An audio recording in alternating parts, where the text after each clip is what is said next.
Welcome to the Grant Writing Simplified podcast. This is the place to learn how to make a big impact in your community through grant writing and nonprofit consulting. The world needs you to step forward as a grant writer and use your skills to lead with confidence. I'm Teresa Huff, former special ed teacher turned grant writer and nonprofit strategist. In my 20 years of freelancing, I've helped nonprofits triple their funding and exponentially increase their reach. Now I'm stepping up to mentor freelancers and nonprofit leaders like you who are ready to take your skills to the next level. It's time to get intentional about your vision so you can create lasting change in your community. Learn the skills and strategies you need to become the grant writer the world needs. Let's do this. Hey friends, welcome back. I am excited to share a grant writer strategy call with you today. It's been a few weeks since we've had one, and these are some of the most popular episodes. I know you guys listen in and really like hearing the things we talk about and how we can work through some of these things, especially when you're a new grant writer and you just don't know how to move forward on some of the things. It can be a little bit overwhelming when there are so many things you could do, but we can't do everything at once. So we really have to prioritize. And that's what I'm talking with Diego about today. I'm working with Diego Reeb, and he is actually an alumni of the Fast Track to Grant Writer VIP program. You've heard me mention that before. He went through that at the beginning of 2021. When we mentioned the course or the program in this strategy call, then that's what we're referring to, is the Fast Track to Grant Writer. Diego is working part-time with a nonprofit, and he's also finishing his master's degree.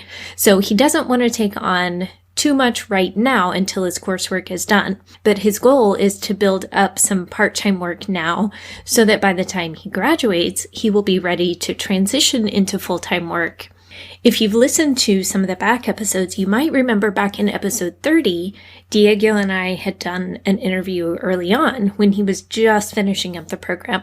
And at that point, he was still just kind of trying to figure out his way with the grant writing itself and building his confidence there. Now he's had some experience with grants in the meantime, and he's looking towards, like I said, building this consulting part of his career. And I'm also excited to share with you that we recorded this strategy call a few weeks ago, and now this is airing. And in the meantime, Diego also found a client to work with. It was one that I had actually seen a posting in one of the online groups that I'm in, and I thought, that sounds perfect for Diego. So I reached out to the person that posted it, did an introduction between the two of them, and let them take it from there. And they hit it off, and it's working great. So that was a lot of fun to be a part of that and helping him make that connection to meet his goals. And it turned out to be ideal for the time that he has to work right now, but then being able to possibly build up after he graduates with his degree. Yeah, just happened to be one of the benefits of a word of mouth referral, which is one big topic that we talk about today. I also wanted to point out some other resources connected to today's topics that will also be really helpful for you. Besides episode 30, in episode 40, I share some questions that you can consider before becoming a grant writing consultant. Just some things you might want to think about before you dive in. And if you're kind of on the fence, like, is that the way I want to go? Then go back and listen to that in episode 40. Also, I know that jumping into consulting, if you've never done it before, can be a big leap. So in episode 53, Danielle Liss is an attorney. She gives us some great tips for putting together a grant writer consulting contract of things to look for, things to include, and just some really good advice around that in episode 53. And then also Diego and I today talk about LinkedIn and how to use that as a tool, especially if you don't have a website yet. In episode 54, I share some more specific tips and we go in depth about LinkedIn and how you can build your profile and some tips on that. So I will link to everything in the show notes, but reach out if you have questions about the Fast Track to Grant Writer program or just in general about how to get started with your consulting business. I have a feeling that several of you are going to be able to relate to today's conversation, and so hopefully you will find some good tips that will help you in your grant writing business as well. All right, here we go. So are you just figuring out, okay, what would be the next moves for you? Yeah. And where you want to go from here to build up consulting? That's right. Yeah. Cause I mean, we had a really good conversation with the VIP group. And so, my general plan is not very strong because it just doesn't need to be. It's Mm-hmm. basically, I think I'm trying to communicate to others from a kind of a point of like a scarcity sort of like, oh, I only have room for a couple clients. So Mm-hmm. I'm trying to fill those spots in. I think that's kind of my general approach is, hey, I've got this other stuff going on. I've got this, I've got that, that I'm working on that's grant related. And I've just got a couple more spots that I'm looking to fill. Mm-hmm. So that's my general strategy is trying to create a sense of like, okay, he's in this game, he's not totally built up in the industry, but he's got stuff going on and maybe I'd like to work with him. That's how I'm seeing it because that's really the capacity that I can handle. Mm-hmm. It's like I don't need huge clients right now. That would be totally unproductive and it would burn me out. I have cool stuff happening already that I'm working on and working towards, but it would be really cool. And I think long term, it would be smart for me to just start dipping into some client work and just building those relationships because come next year, that capacity is going to increase a lot. Right. And then at that point, you can decide, okay, do I want to go full force with the consulting, or is there another opportunity that's too good to pass up in another direction? Exactly. But at least you're keeping your options open and you're building that experience in that way. Exactly. Yeah, that's exactly right. Just looking to build experience, bring in some money. That's nice too. Of course. But, this is really all about building relationships, building experience, trying to build a solid foundation for myself, especially leaving graduate school. I really want to have cool opportunities. So that's kind of the general approach. Well, a couple things about what you said. I think you're definitely on the right track and you're thinking smart to take into account you don't want to overload yourself because the goals you already have in front of you, those are big goals that will pay off in the long run. And it takes time and concentration to invest in those. So you don't want to take on so much that you can't do those well. Yes. So I think you're definitely weighing that out and going in a good direction with that. And then also thinking long term on the other side of if you do want to be a consultant when some of these other goals are achieved, then that's really hard to just start overnight. That's right. So by doing this, you're getting experience with even just invoicing, how to talk to a new client, how to decide on the terms, how to think some of that through. That's right. With freelancing. Absolutely. So it's giving you good practice on that side of things. And that way, when you do graduate and you want to take on more, you're not starting from scratch of, well, I've never even done a contract or I don't know how to invoice. What do? You can get your systems in place in the background. I think that's good. That's all spot on. On the lines of what you were saying about scarcity and you only have a couple spots, I think that's a fantastic way to position your services. I would also say along with that, don't sell yourself short because of the other things you have going on. You don't want it to sound like, well, I'm too busy with other unrelated things. I can only take on a couple because I'm new at this. Just knowing your background and experience, you're not new at this. The things you're doing are only making you better and better as a grant writer. So that's all a part of it. And that's all a part of making you stand out as a professional. When you frame that, yes, definitely use that scarcity. That's a really good point. But frame it as, because I'm doing so many of these cool, relevant things that make me better in the field. As opposed to, yeah, I'm just a college kid wanting to learn and take on this. You don't want to undersell yourself because I know your skill and I know how effective you are when you sit down to work on something. You can crank it out and it's good work. So make sure you take that into account and don't make it sound like, well, he's just looking for a side gig. He's not serious about this. Yes, 100%. There's going to be a balance I'll have to strike between not coming across as a starry-eyed undergraduate looking for work, but at the same time appreciating that there's limited capacity, but all of that capacity that I do have is completely relevant to the work that I'd be doing with the client. Like there's experience there and there's a background there that I would bring to the client work. That's a really good point. And it's just building more and more. As you work with the client, you're also doing this parallel stuff that's helping you grow as a professional. Yeah, exactly.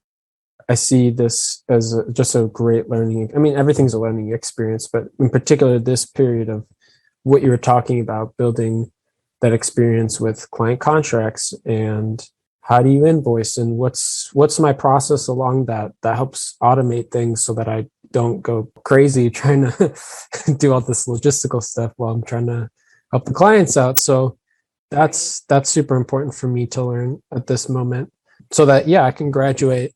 And whether I pursue employed work or whether I pursue, maybe more of like a contracting role, or maybe I do build up my own client base, like I'm ready for that. Exactly. And you have your systems in place so that sometimes a client will be referred to you or approach you out of the blue, and you don't want to be trying to scramble and figure out all these details all at once. Like, you can have it in place. You can have your systems in the background and be ready to go. So then when that does come up unexpectedly, you can be the professional already. Sure, here's how I handle this. You can just move right into that gracefully and naturally because it's already in place. You've done the work, even just for one or two clients. Yeah. You've been through it, worked out some of those bugs. Yeah, this is all, you're thinking out loud about things that have been thinking in my head.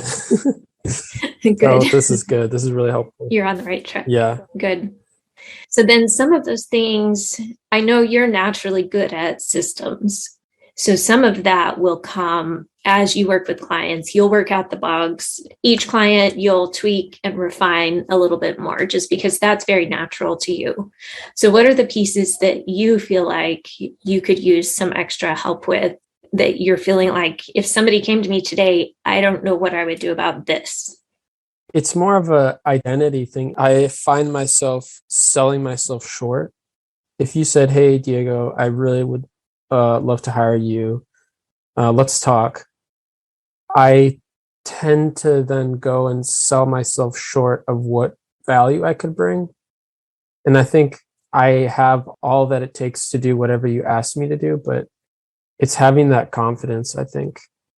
And I know that comes from just doing it, but like even you saying it right now, it gives me anxiety just thinking about like, oh yeah, I don't know what to say, but I want to be true to myself, but also realistic. So yeah, just a lot of anxiety, I guess you could say, around that space that I think I need some improvement on, because like you were talking about, I have that experience. I can do the work, but it's how do I present myself in a genuine way to the client that's realistic, but also doesn't just sell myself completely short. Does that make sense? Yes, it does. And I'll tell you, even for those of us who have done this for 15 or 20 years, we still tend to do that sometimes. Oh, Not everybody, but I know I have. And I still, I think that's part of it. And part of it comes because we strive for excellence. We want to do well. We want to deliver. And so we battle that internally of, okay, this is a big commitment. Can I really follow through? So part of it's just kind of that mental shift of, okay, I'm a professional. These are my skills. I can handle this. Sometimes it's helpful to talk to people who have worked with you to see, okay, what did you notice about me that's different from other people you've worked with? Mm-hmm. Or is there anything that stands out to you about working with me? And you can ask for honest feedback, and they may say, you're not very good at this piece. Like, be ready for that. And I think you would, but also be ready for hearing other things. Like I've noticed with you, when you commit to a task or to say, even just your homework in the VIP program, you did it, and you did it deeply and thoroughly. And you truly gave it some thought. You challenged yourself. You didn't do the minimum. You really just took it on. You were all in for the program, and you got a lot out of it because of that. So you're that kind of person. You go the full amount. You push yourself. You're not just one to get by. Some people are just kind of like, yeah, I'll test it out. But you've thought it through, and you know that, yes, this is the right choice for me. Like, you may take time to think about it. That's not a bad thing. But then once you've decided this is the right thing, you have good reasonings for it, and you know that about yourself. So you can just go in confidence with that. Yeah. I don't know if that's something you've ever noticed about yourself or not. Not really. That's good feedback though. And you're saying like weaving that into the conversation with the client is something beneficial? It could be. It also just starts with knowing that about yourself to build up that confidence in yourself of, okay, I know that I've thought this through. I've decided this is the right client for this season. So I'm going to go forward with confidence with this client. You don't have to be like unsure of yourself, unsure of your decision. Like, even if things don't go perfectly, even if you just decide after a couple projects, okay, this isn't a great fit, that's fine. But you can go into that relationship and that decision knowing that I'm all in for this period of time. I'm going to be confident in this decision. I'm going to work and do 100% for this client and give it all I've got. And then if we decide to part ways down the road, it's fine. I know I gave it everything I had during that time. Gotcha. So I don't think you're going to take on a client lightly. And when you do, you're going to know it's a good fit for that time frame. And you're going to give it your best shot of working with them so that by the time you finish the project or you move on to something else, you know that you have done everything you possibly could to help that client as much as you can. Yeah, actually, that does resonate because I think one of the aspects of doing something like taking on a couple extra clients that excites me is it resonates with how I view this experience in that I want to go deeply with people, and having two clients feels like a natural fit with how I would want to do the work. Mm-hmm. If that makes sense. So I see the possibility of having two clients as a possibility of going deeply with them and not having 10 clients or 10 other things going on, but just those two clients. It really allows me to give them my full attention when I have that time and not be completely scattered. So what you're saying resonates a lot.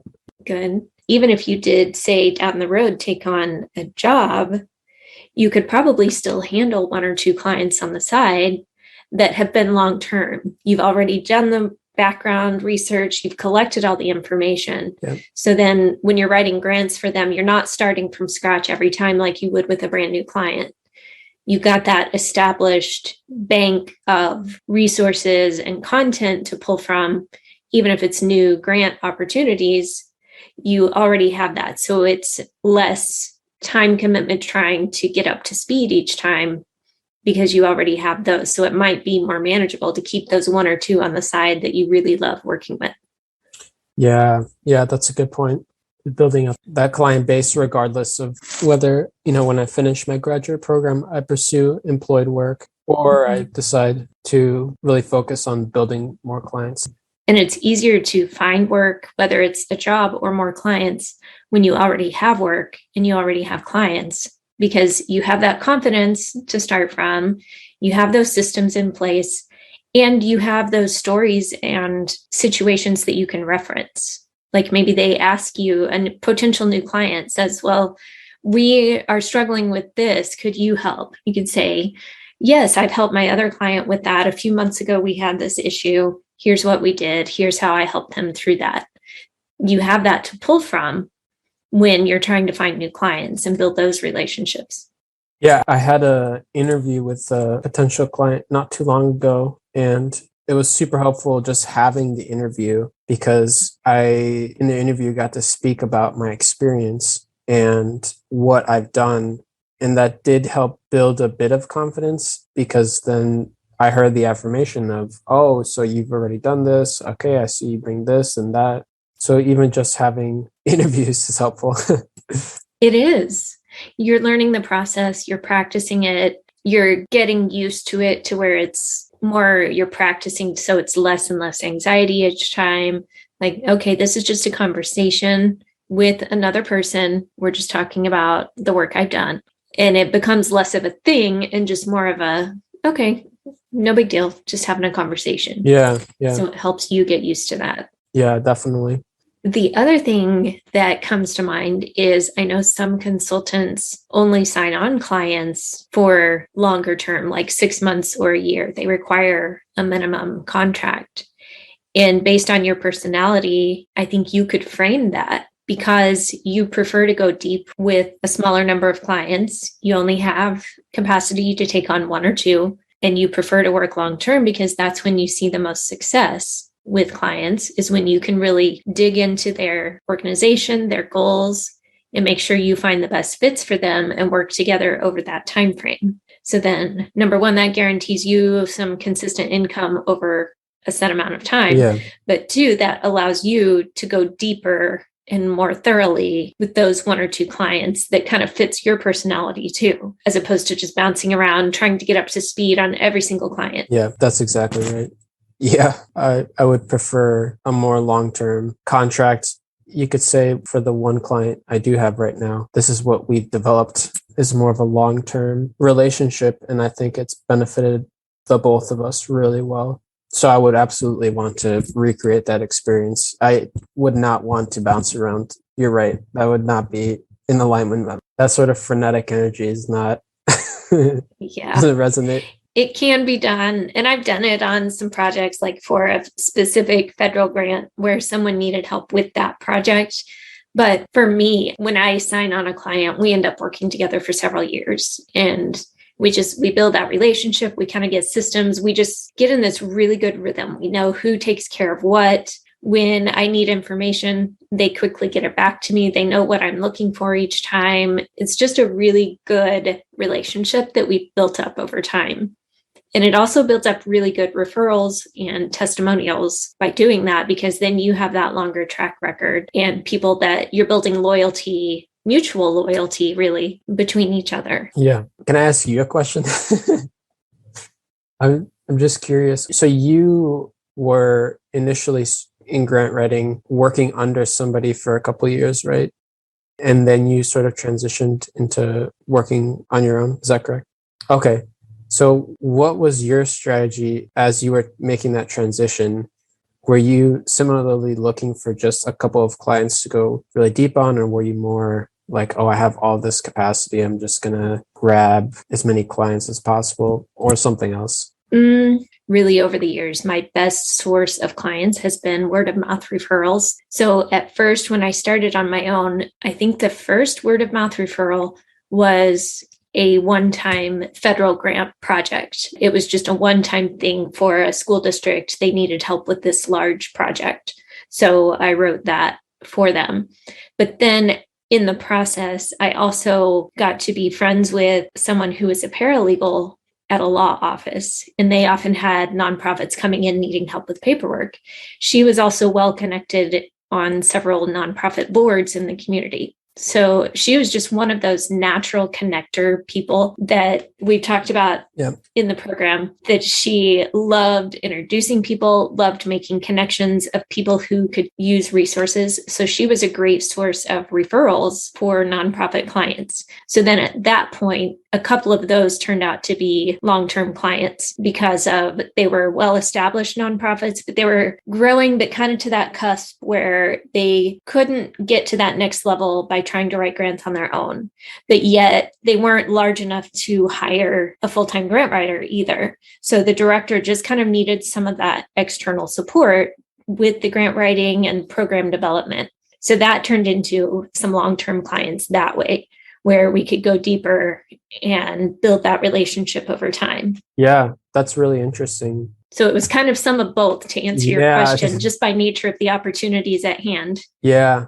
Yeah. And the word of mouth piece too is so important. That's something we've talked a lot about, in the grant writing course, but also, in the alumni meetings, just how valuable that is too. And I think that's something I need to leverage a little bit more, that I need to tap into my network. This goes back, I think, to the confidence aspect, where you're just like, oh, I don't know about talking to this person. But there's so many people who, through word of mouth, could really benefit in my circumstance, but I don't leverage that.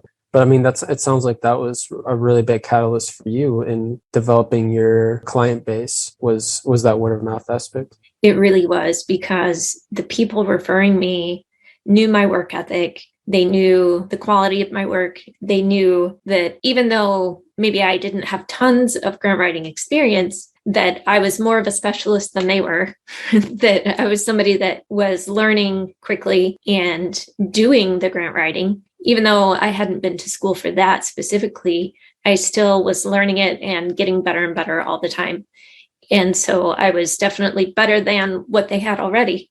So they just needed some help in that regard.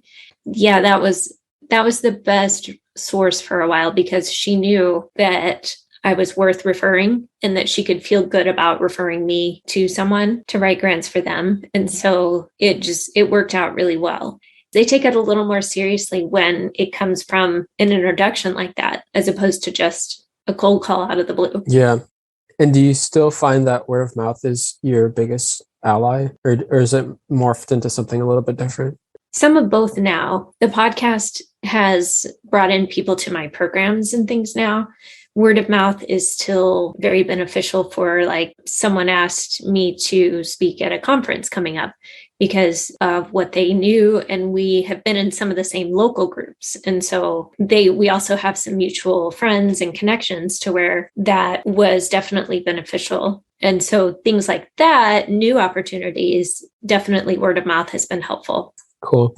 If I were to go back and do anything differently, I would have gotten more clear up front about who I did want to work with and who I didn't want to work with, just so that the people referring me knew more specifically and could kind of help filter that out in the beginning, because I didn't know any different. I didn't know those things up front as far as, like, okay, I don't want to write grants for businesses because there really aren't that many business grants out there. I want to focus on nonprofits. Or I don't want to write grants for brand new nonprofits because they need some time to build up their track record. So in the very beginning, I wish I had known those things and been a little more specific about what I was looking for. Like in your case, where we've talked about you might want to work with a specific type of organization that serves certain communities or causes. So you could even get more specific when you're talking to your network about, hey, I'm looking to work with a nonprofit that's this size, that serves this kind of community, if you know of anyone looking for a grant writer. Because then, as opposed to just saying, hey, do you know of any nonprofits looking for a grant writer? I'm either going to say, no, I can't think of any, or I'm going to say, oh, yeah, I know some. And I'm going to send a whole bunch your way that aren't going to be a good fit. Yeah. You're going to have to weed through. It's going to be awkward saying, no, you're not my ideal client. Yeah. But if you say, I'm looking for this type of nonprofit that serves this kind of community, I can say, oh, yeah, I heard of one just the other day. Let me introduce you to the director. And immediately that comes to mind because you've triggered that specific detail of, do I know a nonprofit that does this? Oh, yes, I do. Hang on. Yeah. And then you can ask for a specific, like an email introduction. Like, would you mind introducing me by email? As opposed to just, oh, could I get their information? Yeah. This is another dilemma I've had in my head, because this is probably not unique to me and general to most people starting out, but you don't want to put yourself in the box because you want to get clients, right? You want to be accessible to a wide audience, so that, because you just don't have the client base and you want the client base. It's counterintuitive. Yeah.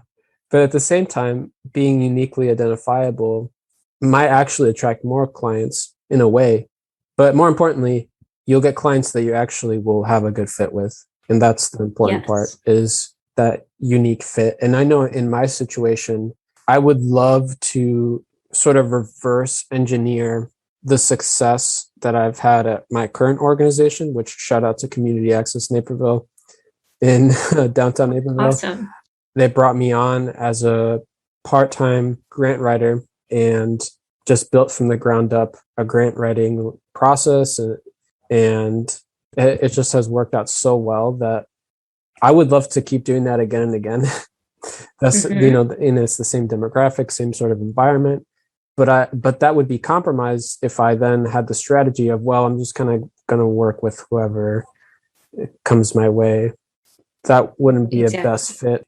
Now, I've done other work outside of that has been grant writing related, that has been outside of that demographic, but I feel that in terms of being identifiable, that's where my kind of skills have been honed, and that's where I've found success. And I would love to do that for other people in a similar situation. So it's fighting an inner battle between, oh, I just want a large client base, not a large client base. I just want a client base. And I'm starting out, so let me go here and there and whatever sounds interesting, versus nope, I'm going to put my stake in the ground. This is kind of the demographic or the community. These are the kinds of organizations I want to work with. Let's see who matches that. That has been a dilemma I've faced. So that dilemma, and then the sort of confidence identity dilemma, has been the two that I think have been roadblocks in really getting me going with finding the couple clients that I've been looking for. And those are both manageable, and you can overcome both of those. So like on the reverse engineering, I love that idea. And I wonder, what if you just sat down and really thought through what you've done for community access and what you've done with them, just kind of outline it, high level, high points. Here's where they were. Here's where we are now. And define those steps that you took them through in between and those key points. And then you take that and you use that as a case study, either on your LinkedIn profile. If you have a website sometime, which we talked about, maybe you do an article on LinkedIn about it. Yeah. You somehow highlight so that people can actually see in their minds and get a clear picture of, oh, this is where they started and this is where they are now. He took them there. We're in that same place. Maybe he can do that for us too. Paint that picture for them. You're a good writer. And because you're such a good, deep philosophical writer, you're also a very good everyday language kind of writer. So take that deep philosophical thinking about what you've done and put it in everyday language. Tell the story in a way that people totally get it. And then you can start either posting on LinkedIn, which I know you're not a huge poster or social media person, or start sharing it and telling people in your network, like, hey, this is the success that I've helped my nonprofit see. I'm looking for one or two clients that have this, this, and this. They are at this point in their growth. They serve this kind of target population, and they are looking for this. Like, very specifically define what you're looking for. I know that's counterintuitive, and I know it's scary to let go of the I'll take on a new client mindset, but you don't need 20 clients. And you said yourself, you don't even want 10 clients. You just need one or two right clients. That's all. And out of the whole US of all the nonprofits out there, I'm sure there's one or two that you could find. So by specifically defining who you want to work with, you're actually helping those one or two better identify with you and say, oh yeah, that's me. They can raise their hand more quickly, as opposed to just, hey, I want to work with a nonprofit that needs a grant writer. You know of anybody? You're going to have tons raise their hand that are not ones you want to work with. But if you specifically define, I'm looking for this, I'm not looking for nonprofits that are in this situation. I'm looking for ones that want to build up a grant writing department. You're at this stage of growth. You're ready to go to the next level, but you need a grant writer to guide you through the process. Yeah, that's exactly right. And I think what came to mind is a word you say a lot, which I'm looking at more as transformation, because I think that's the piece. It's not even this, it has been successful, but what has been more appealing has been the transformation that's occurred at the organization. That's what draws me to doing that for other people. Is I want to do that again, because I think the transformation aspect of, we were here and now we're here, that transformation is what's really cool and really special about what we've done at Community Access Naperville. So yeah, I really like that. What you're describing is kind of a short-term game plan for really getting to that place of securing one or two clients that make sense, and using some of my skills. And definitely writing is a big skill that I've developed alongside, not just alongside grant writing, but in school and things like that I would love to utilize more. So Yeah, I like the idea of creating some sort of article or a series of articles. Maybe it could be like a transformation series where we Yes. talk about this is phase one, this was phase two, this is phase three. Yes. I love Yeah. that. And then you can include kind of that call to action or that invitation. If this is resonating with you, if you are this and this, reach out to me, send me a message or email me at whatever, and let's chat about whether this is a good fit for you as well. Yeah, I like that a lot. It's important to take into account your personality, also your life situation. What kind of time, what kind of circumstances do you have to work with right now? What other responsibilities do you have on your plate? So you're thinking through all of that, which is important. Mm-hmm. And then you can formulate your next steps based on all those things, not just making money, but on what do I want to do for clients? What kind of stuff can I take on right now in this season of life? Yeah. And so then you can design. I know this gives you a lot to think about. What are your next action steps going to be? Yeah, actually, I don't know if it's too overwhelming as you're describing it. These things all make sense to me. Definitely the next step would be to create this LinkedIn article. I think it puts together a lot of the things that I enjoy doing. And I want to tell that story. It's a story I've almost kept hidden or, just not shared. But I think it's a really cool story.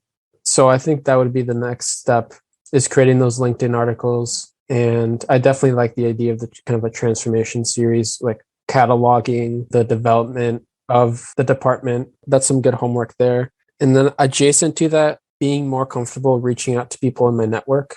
So doing some basic LinkedIn messaging or connecting with people with coffee.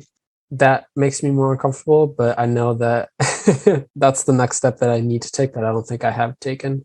So I think those two things right away come to mind is creating these blog posts on LinkedIn and then just connecting a little bit more with my network.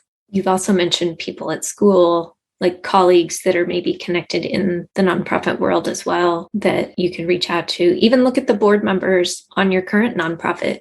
Sometimes board members are on multiple boards or connected to other nonprofits in some way. Absolutely. And they've seen your work. Yeah. Maybe a more general point could be just leveraging my existing network, not just on LinkedIn, but beyond. Exactly. And even in the VIP course, I think there's probably work I've already done that I don't need to do again because we did it already. I think I remember there was a section on networking and connectors and things like that. There's people I've already identified. So you're not starting from scratch. Yeah. You're starting from the work you've already done. That's right. That will be foundational to your next step. That's right. Reconnecting with the homework there would be good. That gives me a good starting point for right now. I don't know. Do you have any further suggestions based on our conversation of some like next steps that I didn't touch upon?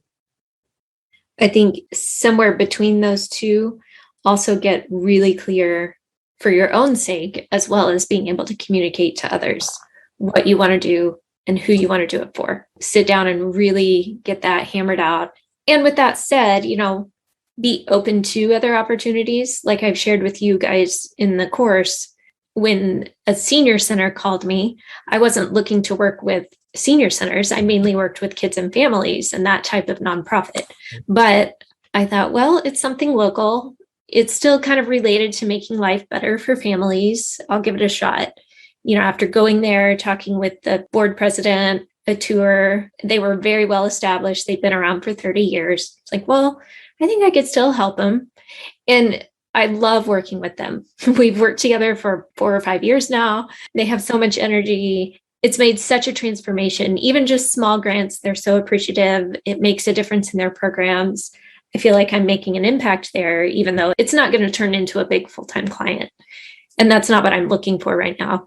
But it's something where I can make a difference for them. Sometimes just being open to the unexpected types of things. But I would still say get clear right up front for yourself so that you know what you're looking for and have an idea of that. But then when an opportunity comes along, you can match it up to that and consider like, okay, this matches 4 of my 5 wish list things. Is it worth it to adjust and still take on that client? Like it may not be exactly perfect, but it might be a really good opportunity. Yeah, that's good. Sort of a filtration system. Exactly. And then you can use that as a measurement and decide how much do you want to deviate? And then how much is it like, no, that's getting a little far off where I want to go. Yeah. So it helps you kind of put it into a more objective matrix type of form. Absolutely. What you're saying is helpful because you want to get that out of your head and onto a system that you trust. Sounds cool. And that helps take fear out of the equation. Yeah. So then you don't have to make a fear-based decision and take a client on just because you're afraid you won't find another or afraid this won't work out. So you say no, even though maybe it is a little different and unexpected, but it could be a good thing. So it just kind of helps you bring that down and think about it more logically. Yeah. And in the end, though, still go with your gut. Listen to your gut on things. Yeah, that's helpful. So that gives you some concrete things to work on, which I think will resonate with you to feel like, okay, now I can make progress and know the next step instead of just, a year from now, I want to be here, but how do I get there? Yeah, that's right. I starting out this call, I had a basic plan, which is better than no plan. Sure. Like in 6 months, I want to be here. In a year, I want to be here. But I don't have any sort of actionable steps because I don't know. There's so much you can do. So this is really helpful in getting concrete and actually being able to work towards those particular goals. Good. Because it's good to have those goals, but then sometimes it's overwhelming because everything seems important. Correct. And everything seems like it could be done and needs to be done right now. So that's where it's important to just step back and, okay, what's the next thing I need to do to work towards that based on where you are now? Mm-hmm. So yeah, I'm excited about these steps to see where you go with these. Me too. It does take a little bit of not a little bit, it has taken a lot of the uncertainty out of it. Good. Because you're right, everything seems important. There's no like filtration system for right. What's the next step that's most reasonable, which then leads to procrastination and I'll get to it. And I got stuff here and there, but yeah, I know what you mean.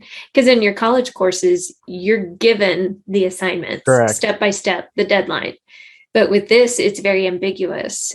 So sometimes just naming it and defining it then helps make the next thing more clear.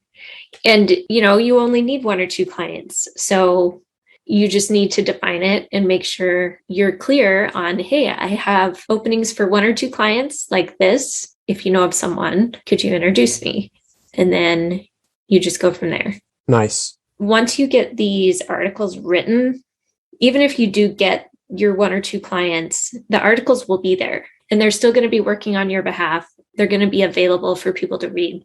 So then you're working with these clients and getting your systems, but the articles are still there and you can still share them with people. Or if you're having a conversation, they want to know more about you, you've got a place to send them to learn about how you help your clients. Yeah, that's true. And that's something I can build on in the future too.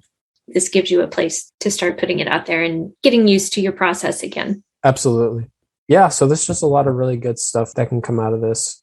And I think this is a lot of stuff that we had talked about in our initial course, but it's just a different season of life. Whereas now things are coming to life a little bit more. So yeah, this is really, really cool. And the first time around, you were just hearing it and learning it. It was kind of new. Now it's like, okay, it's time to really absorb and synthesize some of those things. Because the first time when you went through the program, you were learning all those pieces, but you weren't ready in your career for all the pieces. So now you can go back and pull out the ones that you're ready for to really start absorbing and using at this point. Definitely. Awesome. Well, sounds good. So it sounds like you know what you need to work on and you got some work to do. Yeah, I've got some homework to do. All right. Well, sounds good. Then I look forward to seeing all this and what comes of it. Awesome. All right, friends, could you see yourself in some of Diego's questions in this conversation? I want to know, what tips are you going to implement? Are there specific things that you can clearly say, this is what I need to do next? We can't do all the things, even though we might want to, or we might feel this pressure to, but we really need to focus and just figure out, okay, what do I need to do next? So you think about what's next for your situation, and then let me know. I'd love to hear from you. Message me on LinkedIn or shoot me an email. You can do that from my website, but let me know, what are your next action steps? Quick shout out again to Instrumental for sponsoring today's show. Check them out at teresahuff.com/instrumental for all your grant searches and tracking. All right, let me know, what are your next steps and how has this challenged you today? Have a great week and go change your world.